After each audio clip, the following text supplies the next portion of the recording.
but no one seemed to be talking about liabilities again, as I mentioned. But what I want to point out is the real culprit is, in this particular case, a decline in rates and not a decline in the equity markets. Now here's the gist of it. For a typical pension scheme, if your liability duration is 20 years and your asset duration is 5 years, a 1% fall in interest rates, which is not very uncommon in our market, can increase your liabilities by 20% and increase your assets by only 5%. That's the whammy right there.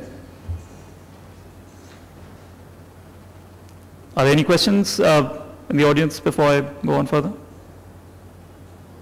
I seem to have silenced everyone with too many numbers. Sorry about that. Now, traditionally, sure.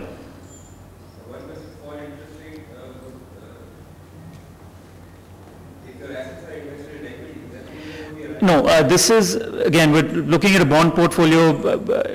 Equity returns mostly in debt, yes. The equity part is not that easily quantifiable, but there are some correlations that you can use to see an impact of an equity change on, an interest rate change on equity prices, which is what the model assumes. Yeah.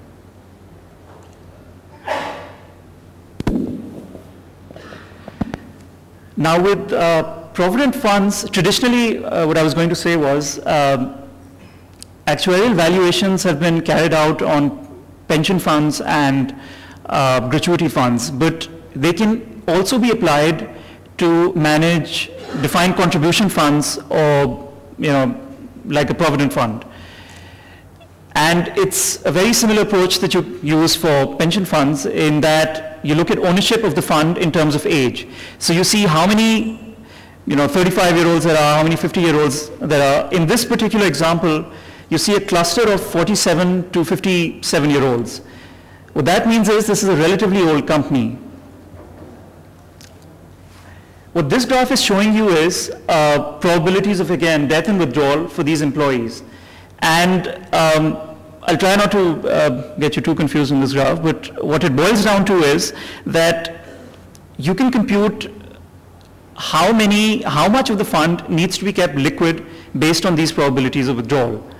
Now, there's going to be an outflow from the fund only if an employee dies or if he leaves the company. And again, based on your age and your probability of withdrawal, you can very accurately deduce that based on this company's age, 5% of this company, of this fund needs to be kept liquid. And then you can make a decision that, if only 5% needs to be kept liquid, you can go into a liquid fund or a short end, perhaps a short-term T-bill, and the remaining can go into a longer-term investment, enhancing the return of your fund.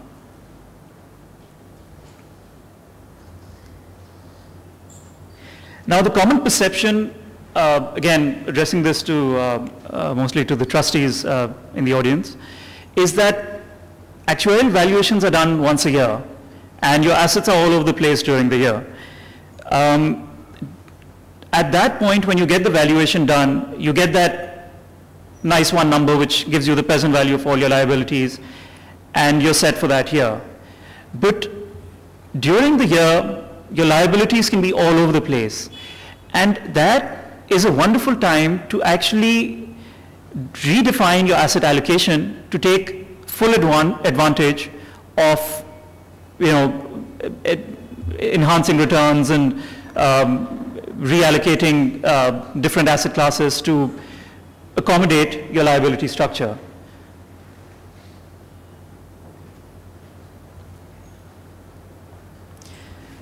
This is a graph showing trends in developed countries where pension funds have a very large allocation in equities traditionally. Again, the reason is that pension funds have very long-dated liabilities, so the longer end can be matched with equities. Now, if I can just ask the audience, in the last 2 or 3 years when the equity market crashed locally, how many of you shied away from the equities market? Or at least the trustees who raised their hands. How many of you actually pulled away from the equities markets, if I can ask you? Did you actually increase your allocation in the equities market? Did you get out of it? You did? And yourself, sir? Same, all of you, yeah? Now, I guess that's the general phenomena that happened.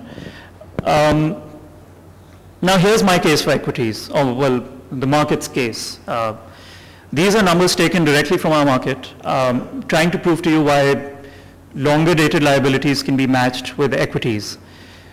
Taking the State Bank's market cap index as a source. The worst period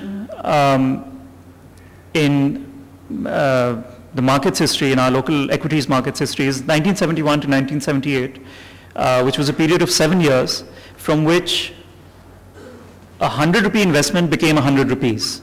So all of these recovery periods, or these cycles that you see on the screen, are 100 rupees converted, or recovering back to 100 rupees. So the worst possible time was 7 years. What does this mean? This means that given a little bit of proof from your own market data, any liability longer than 7 years can be very safely matched with equities. Now here's where it gets even more interesting. The lowest point reached in your sample is within 2 years.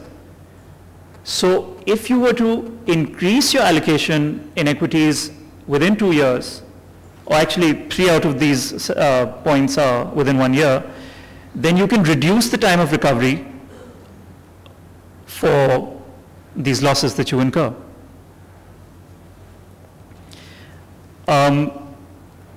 Before I proceed to my next slide, again, this is, the next slide is something that's going to show you precedents from the US markets, just another case in point to show you why longer dated liabilities should be matched with equities.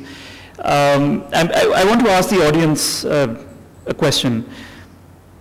The next slide, let me tell you what it is. It's a 200-year chart showing you the value of $1 invested in the US markets in 1801, and the value it would become or grow to in bonds, in US stocks, in gold, and just by inflation.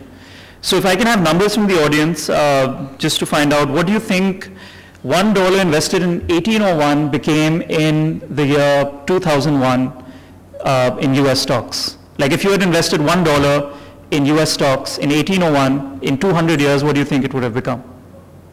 Any random number. An investment of $1. Pick a number. Anyone? Sir? Wild guess. 10,000? Okay, I have one 10,000. Who says 1 million? Okay. Anyone else? I need 2 more numbers before I proceed. Sir? $5,000. And one more. 1,000? Okay. Now gold. What do you think $1 invested in gold became in 200 years? Gold seems to be the hot topic. Come on, everyone has a view on gold these days. Again, same people, gold. $5,000? $7,000. Yourself? In the back? Gold? What do you think $1 of gold became in 200 years? $10,000. And one more, there was someone here. Sir? $12,000. And here we go. $1 became $8.8 million in 200 years. This is the case for equities. Just an investment of $1 invested for a period of 200 years became $8.8 million US in 200 years. Gold became only $14. And the reason for that is gold is known to maintain its value. I'll give you an example of this. Gold is known to, like I said, maintain its value. Back in the day, they said a good